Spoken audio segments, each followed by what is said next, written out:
Anglo-Catholicism is the stream within Anglicanism that stresses the Catholic inheritance of the Church of England.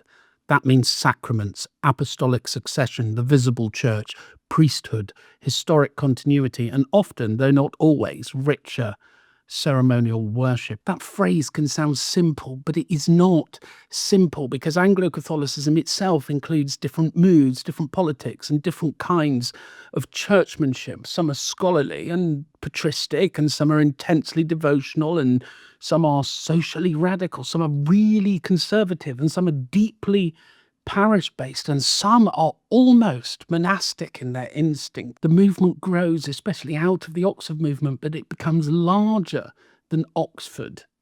Oxford gives the theological and ecclesial arguments. Later Anglo-Catholicism carries them into parishes and missions and confraternities and schools and slum work, confession, daily mass, and the whole public style of Christian seriousness. So by the end of the 19th century, Anglo-Catholicism is not just a theory, it is a whole religious world. And that's why historians spend so much time thinking and talking about it, because it gave the Church of England one of the strongest accounts of embodiment. And Christianity was not just believed, it was enacted and prayed, worn, sung, built, timed and repeated. And that is one of Anglo-Catholicism's enduring instincts. Of course, critics have always had their case. Some see Anglo-Catholicism as mere theatre, and some as Roman imitation without any Roman obedience, some as beauty without any clarity, and some see it just as a priestcraft, and some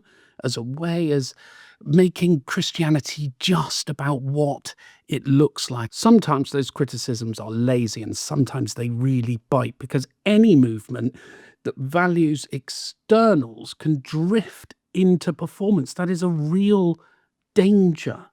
Anglo-Catholics themselves have often known it, but at its best, Anglo-Catholicism is trying to say something quite serious, and that is that poor people deserve holy things, that worship should be reverent, that the church is more than a platform for opinions, and that grace is mediated through a concrete communal life. And that's why it produced such durable parishes and such fierce controversies.